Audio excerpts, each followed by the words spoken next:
What was really powerful was that during National Science Week, those participants actually ran a science hands-on workshop for the Canberra community, which was absolutely incredible and kind of challenged people's ideas about who does science and who science is for, because they were the ones teaching everyone else science. You've got to love it when people want to shake things up. Today we are speaking with Siân Keyes, who is the founder of this fantastic program called Scienceability. This project is all about getting people with intellectual disabilities to lead and run science programs all over Canberra and potentially beyond. Now she is really helping make a difference. You're listening to the FizzicsEd podcast. For hundreds of ideas, free experiments and more, go to fizzics-education.com.au. And now, here's your host, Ben Newsome. Yes, welcome again to another FizzicsEd podcast. Yet again, we've got another big week. We're speaking with someone quite cool. Siân Keyes is doing fantastic work helping people with intellectual disabilities run and lead science programs all in public. And it's very, very, very, very cool and attracting quite a lot of awards. Now, she does actually work as a senior programs officer for the National Youth Science Forum. So you can imagine just how busy Siân really was during National Science Week last year. So without further ado, let's just hear about what Siân's been doing and why she's been doing it. This is the FizzicsEd podcast. So what I've been focusing on lately is a program called Scienceability. Back at the start of the year, or at the end of last year, I applied for a grant from National Science Week, and I won it, which was fantastic, to put together a program that I'd proposed called Scienceability. And Scienceability runs hands-on science and engineering workshops for people with intellectual disabilities. I have a lot of experience working with people with intellectual disabilities. My younger brother has Down syndrome. I've been involved in that community for a very long time. And it was just something that I thought was really, really important. I know that my brother has taken part in a whole bunch of different programs throughout his life. He particularly loves dancing and drama, and there's fantastic programs out there in sport and the arts, but there never seemed to be anything out there for him in science. He always used to come and say to me when I was studying science at university that one day he wanted to do science just like me, and it made me a bit sad that there wasn't anything out there where he could do that. So I thought, well, why shouldn't I be the person to put that together? So And you really did. You made a fantastic job of it. And I was actually just thinking about it at the time, how has this not been done before? I'm absolutely amazed and almost surprised that no one had thought of it. And gee, you've really made a run of it. Yeah, there are a couple of other people doing some similar things, but not quite the same. I was lucky there is a woman in Canberra who is doing her PhD on quite a similar topic. So she's been a wonderful source of knowledge for me, and we've worked together quite a lot. But there hasn't been anything existing quite to this level.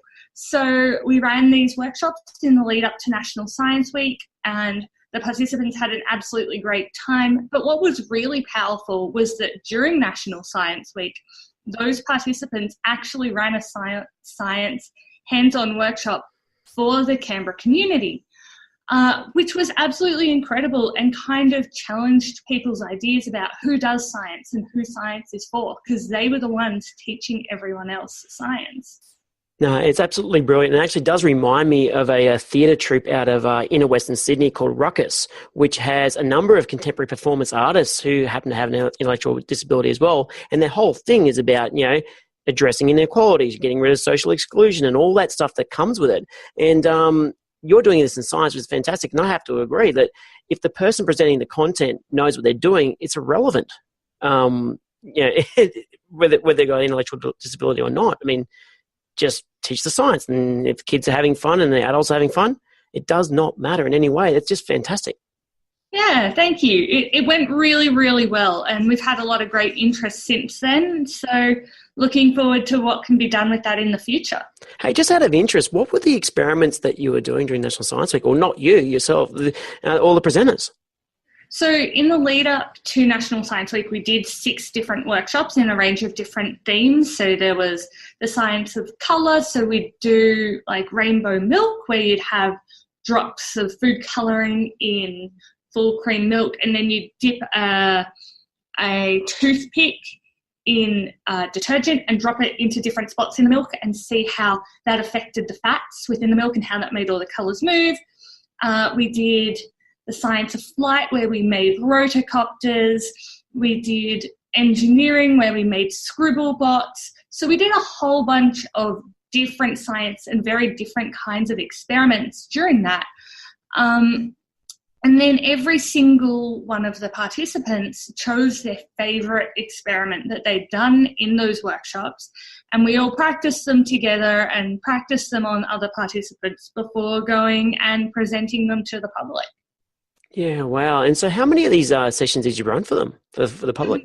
So we ran just the one workshop for the public during National Science Week, and the 6 workshops leading up to it. But there's definitely, definitely space to do more in the future. I was going to ask about that. No, undoubtedly you would have had a lot of requests for that. Yeah, it's been really great. We've had a lot of schools get in touch to ask if we could run workshops for them. We've had some scout and guide groups. There's been a lot of really great interest, particularly around Canberra. And what was really cool is that Australia's Science Channel kind of nominated you guys. Yeah, that was awesome. They gave us most accessible and inclusive, I think it was, program in National Science Week, which was a real honour. Yeah, I bet, absolutely. It was outstanding, frankly. It's really, really cool. Now, just out of interest, obviously, this is obviously a clear passion for you, and it has a very clear family connection, and you're driving it forward, which is awesome. Just out of interest, though, what got you into science in the first place? Science was something I was always really interested in as a child. My parents were always very encouraging of me trying things out and seeing how they work.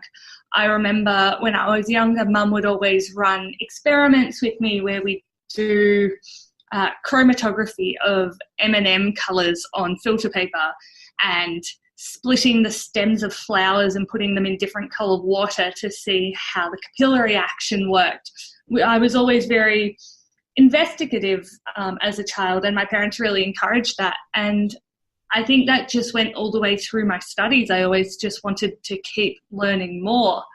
But at the same time, I've always been interested in working with more diverse audiences, and I think those two areas really melded together really well in Scienceability.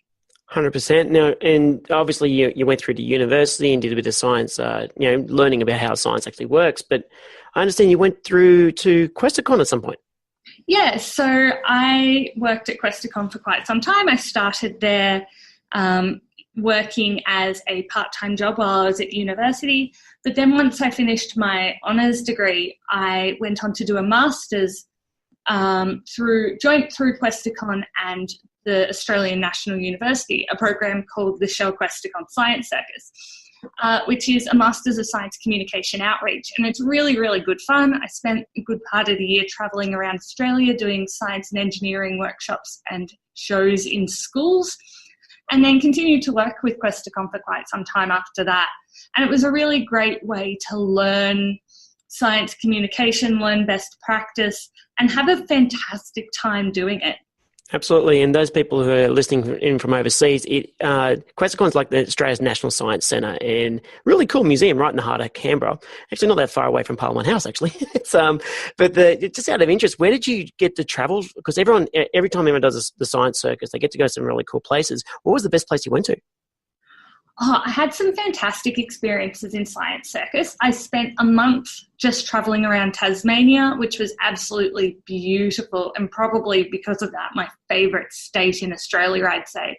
But I also had some really exciting and really interesting opportunities. In one of my tours, I spent a week in remote Indigenous communities, staying with the schools there and working with the kids, and that was absolutely fantastic and really mind-opening. Yeah, absolutely. Now, I understand that you also have been involved with the National Youth Science Forum.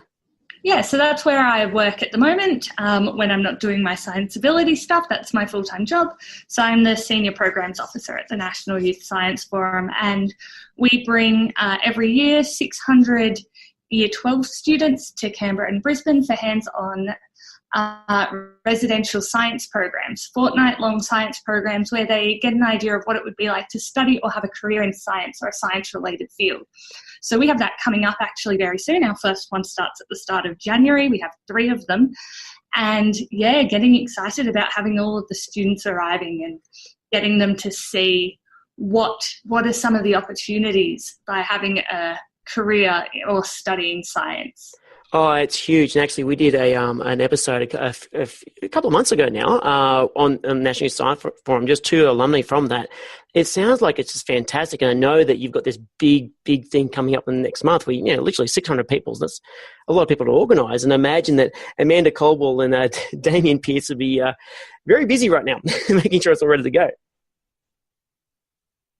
Yeah, we're all very busy, but, that's why we do it. It's when all of the students arrive and they see what actually happens and pays off, they just love it so much, and that's what makes it worth it. That's cool. So, just out of interest, obviously, you're involved with Scienceability. Where do you think you might take it? Look, that's a really great question. There are just so many options. So working out exactly what I want to do with it is what's actually on the plans for me over the next few months. I'd love to make it, a full-blown organisation in Canberra, reach some wider audiences, start taking it into schools, maybe making a weekend program for people who work during the week. And then, one day maybe taking it around Australia. It'd be great to take it outside of Canberra because there are so many other great places it could go to. I've got this funny feeling that's exactly what's going to happen in some way. It'll start off small and get bigger and bigger and bigger. You never know where these things go. Just out of interest, like the presenters themselves, what was their favourite age group to teach? Well, so for the program that we ran in National Science Week, it was actually only for young adults. So it was for people over the age of 18. But when we ran it, when they presented to the public, we had anyone from little babies to quite elderly people coming. But I think what they really enjoyed was the variety. I didn't actually hear any of them say that they preferred one age group over the other, but seeing some of the little kids learning different areas of science from them, playing with rotocopters, playing with slime, all kinds of things, I think that really made the event. Absolutely. So seeing that, I reckon that 2017, as it comes to a close, it very much was the year of slime. It really was. I'm really enjoying it, actually, because when you go out to schools, I'm really enjoying the fact that the students know, well, frankly, a lot more than you do. Yeah, it's absolutely fantastic. And what I do love is also being able to change the perception of what science is, because, there are a lot of people who think of science as slime. And while there is, a lot of science in slime, there is a lot of other science as well. And so while that was one of the things we did, we also did a lot of experiments that wouldn't actually be seen as sciencey at all. And that was what was really exciting.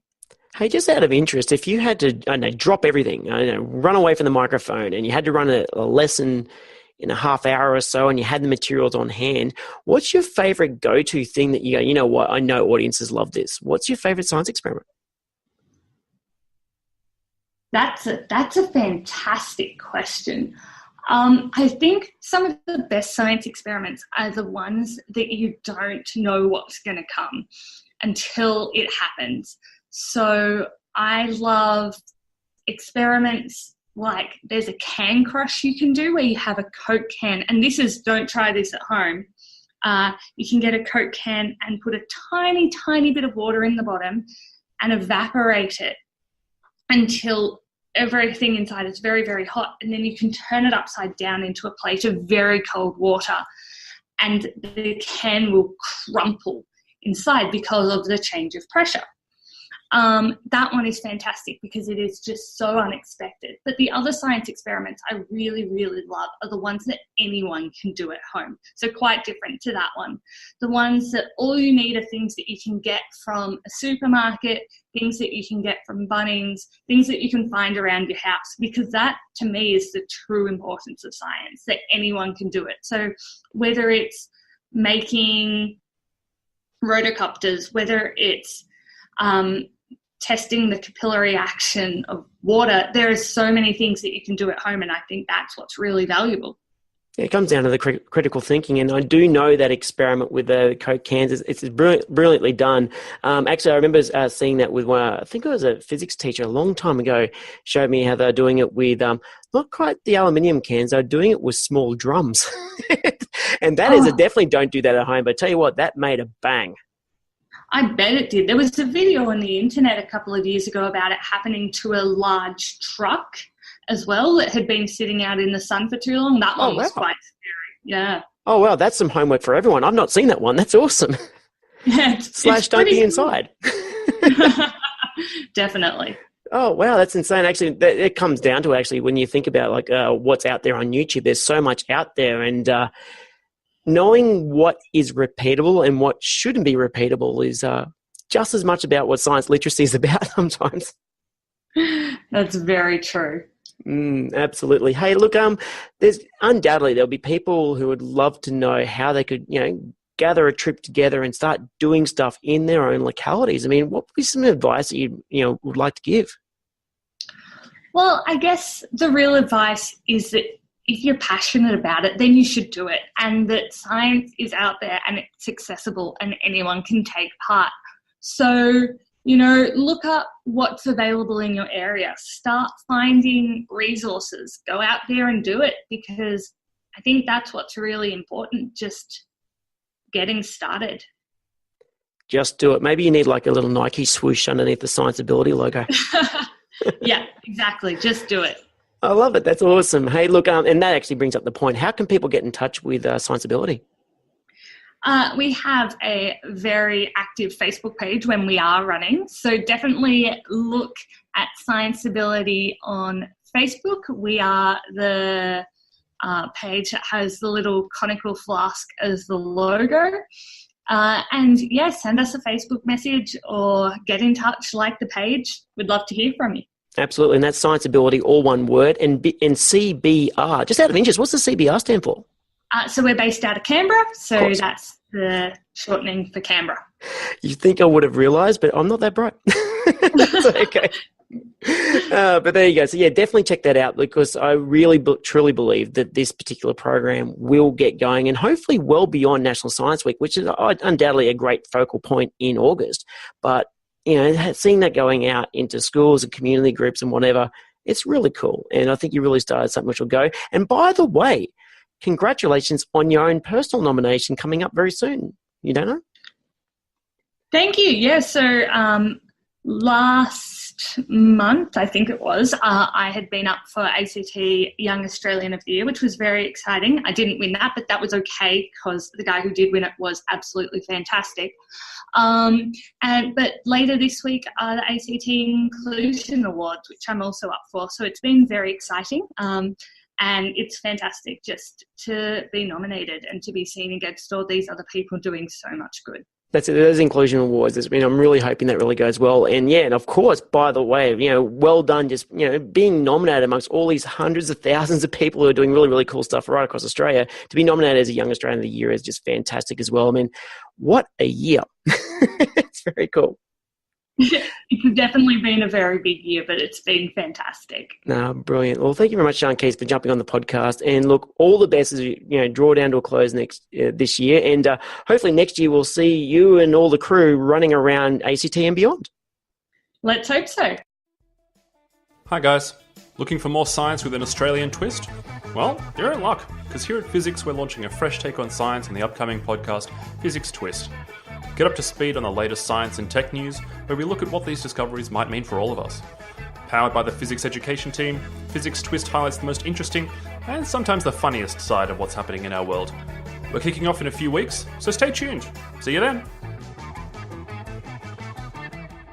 Well, there you go. We were speaking with Siân Keyes, this fantastic person who's running a fantastic initiative. How cool would it be if Scienceability breaks out of Canberra and goes right across Australia? Or even better, wouldn't it be awesome if different cities around the globe start doing what Siân Keyes has sparked here in Australia? You see, it's all about showing that science can be everywhere and science doesn't have to be for one particular section of the public, and she's very much doing that. Now, a person who's also doing that is our last guest, Mark Wildman, who's been all about doing science parties. You can make it really, really fun. You can make it engaging. The kids can have an awesome time, but they can also leave one saying that they want to be scientists. So with that perspective, little shift towards thinking of science in a better way and having a more positive opinion on science. This is the FizzicsEd podcast. We're all about science, ed tech and more. To see 100 fun free experiments you can do with your class, go to fizzics-education.com.au. That's physics spelled Fizzics, and click 100 free experiments. Yes, I couldn't agree more with Mark, and certainly science parties are a really great way of getting kids into science. Trust us, we run hundreds every year, and believe me, our teachers here have a blast doing it too, let alone the kids. But it's very much about showing that science isn't just in the lab, it's everywhere. It's just a procedural way, a logical way of looking at the world and exploring it. And it's so much fun. So make your science lessons fun. Make your science classrooms, your museums, or wherever you happen to be working at, make them awesome as much as possible. Anyway, you've been listening to me, Ben Newsome from Physics Education, and I will catch you next week for another great episode. All the best. You've been listening to another FizzicsEd podcast. We're excited about science. Subscribe to us on iTunes to download the next episode as soon as it's released. And don't forget, for hundreds of ideas, free experiments, our new Be Amazing book and more, go to fizzics-education.com.au. That's physics spelled Fizzics.